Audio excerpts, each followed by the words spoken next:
Planet of Lana begins on the distant planet of Novo in Lana's small fishing village of Tylo as they live their quiet lives. She and her older sister Elo happily run through the town and out to the surrounding lands, stopping in a clearing for a moment to pay their respects at the grave of their deceased parents.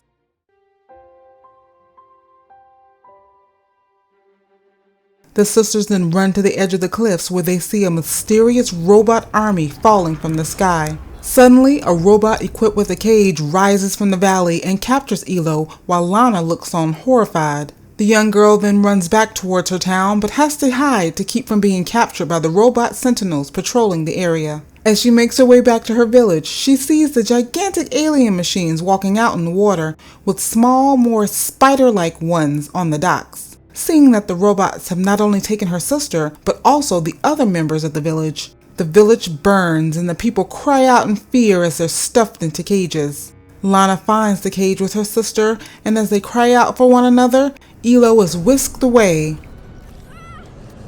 Lana runs onto the land and into the cliffs and, from exhaustion, passes out on the rocks as the huge mechanical beasts march off into the distance. Lana awakens the next morning, lost and alone, calling out to her sister who is long gone. She then observes a small cat-like creature chasing a butterfly until it gets trapped inside of a mechanical container, which appears so out of place from the more natural landscape. Lana releases the small creature and she chases after it when it runs off. After falling a bit too far down, the small creature throws Lana a rope before running off again, and then is captured again. Lana rescues it once again, and the two run off together, barely escaping. After a steep fall, Lana dreams of being back in the woods, calling out for her sister, who runs off before she can reach her. Meanwhile, the concerned little creature nudges Lana to wake her, and when she finally does, she introduces herself and learns that the little critter's name is Mui. Lana and Mui work together to overcome obstacles, such as Mui activating plant tendrils to allow for Lana to cross, dropping down ropes so that Lana may climb to higher places, or nibbling on the ropes to break them. The two run into a sentinel that appears to be communicating with something off in the distance. As they pass through the world, all is quiet because all of the people are missing, taken by the invaders. Off in the distance, they now see what the sentinels have been communicating with.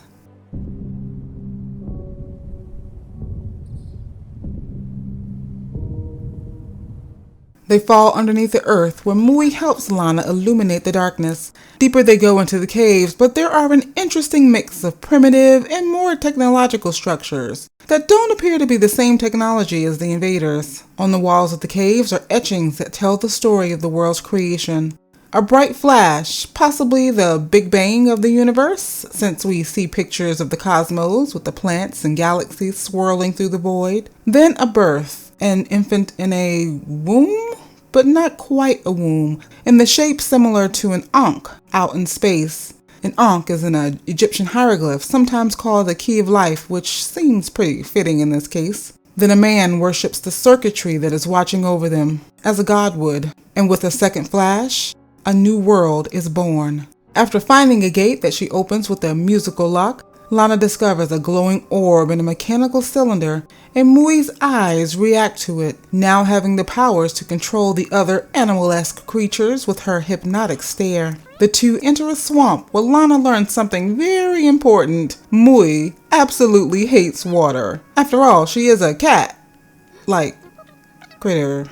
To help her friend, Lana forges ahead and brings back a log for her companion to ride and stay safe and dry. In return, Mui assists by controlling the swamp creatures that raise and lower the water levels. At the edge of the swamp, Lana stumbles upon a broken old spaceship that is overgrown with moss, plants, and trees. The opening left by the broken spaceship leads Lana inside its remains, which are also very much overgrown. Using the glowing orb, she activates the control panel, which illuminates with the same melody as the mechanical invaders. A diagram of the ankh-like object shows on the screen. and it's a spaceship with various sections highlighted. It appears to be the ship that brought life to Lana's planet, and we can see the remains of some of the humans still left inside. She passes through various rooms, such as the dining hall, as well as the lobby with an escalator and walkways, and she sees a statue of the rocket prominently displayed. There's even a residence area that has been torn apart by time, leaving only the playground undisturbed. Lana makes her way into a room, likely some sort of navigation room, where a holographic display of the galaxy plays automatically, showing the rocket leaving Earth and making its way to the planet of Novo. After crossing the engine room, Mui runs ahead, and when Lana catches up with her,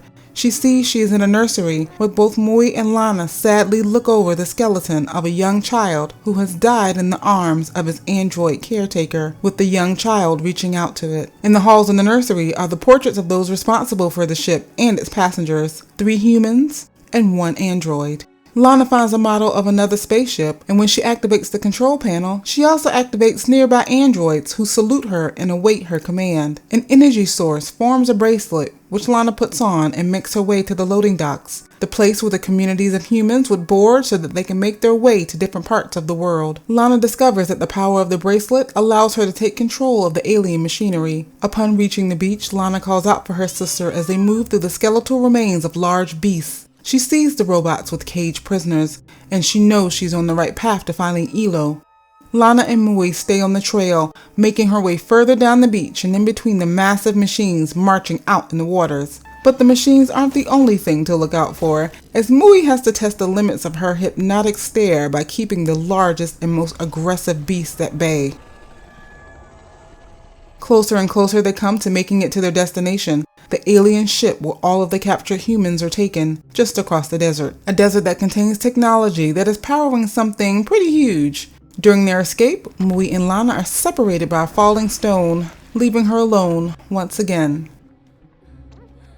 Facing the harsh winds and sands of the desert without her companion, Lana is overwhelmed and collapses, once again dreaming of her missing her sister, and now also missing her new friend. She awakens in a small hut, partially made out of one of the pods she saw on the spaceship. She meets an old recluse living away from civilization, which saved him from being kidnapped with the other humans. Not only does he have the pod, but also a dormant version of one of the spider-like alien tech. He shows Lana a picture of a class, perhaps him in his youth, who all appear to be on the spaceship. Beside them are more of the small creatures that look like Mui, which were brought to Novo by the humans, and may be, in part, why Mui and Lana were able to communicate so effortlessly. Throughout their adventures, Lana has been uncovering shrines which, together, tell the story of the origins of life on Novo. In Earth's beginning, hominids evolved into modern-day humans, with androids joining them later in evolution. Together, humans and androids look beyond the stars, towards a deity, a looming circuitry with an eye that help those on Earth see beyond to a new galaxy compatible with life. Together, humans, androids, and their little cat-like companions boarded a spaceship to bring new life to a new world. Once reaching the new planet, the humans and robots dispersed in groups to explore different parts of Novo, exploring the various landscapes and living in harmony with the world around them. Using a music staff as a guide, Lana plays the proper robotic response call to take control of the alien tech, which she uses it to ride through the desert, evading the robot army right behind her. Back on foot, she stealthily creeps through the machinery and sneaks into a pod that takes her to the mothership. On the ship, she discovers that the invaders have also been capturing animals and grinding them into a green liquid, with Mui being next in line for processing. Helplessly, Lana watches, but thankfully, Mui is rejected and removed from the conveyor belt. Lana rescues her, and the two continue searching the ship for Lana's sister and the rest of the humans. She falls into an all-white room where there are robotic arms caring for infants, watching over them and keeping them contained. She enters a room where all of the humans are being kept in containers with only a bed and a dispenser for consuming the liquefied animals. It appears that the robots, meant to protect them, took their job a bit too seriously and are now keeping them as hostages. She discovers Elo in one of the containers, but she is spotted and chased out of the room into the lower levels of the ship. Now in a room with a bright glowing light, she realizes it is the eye of the ship, and it's angry.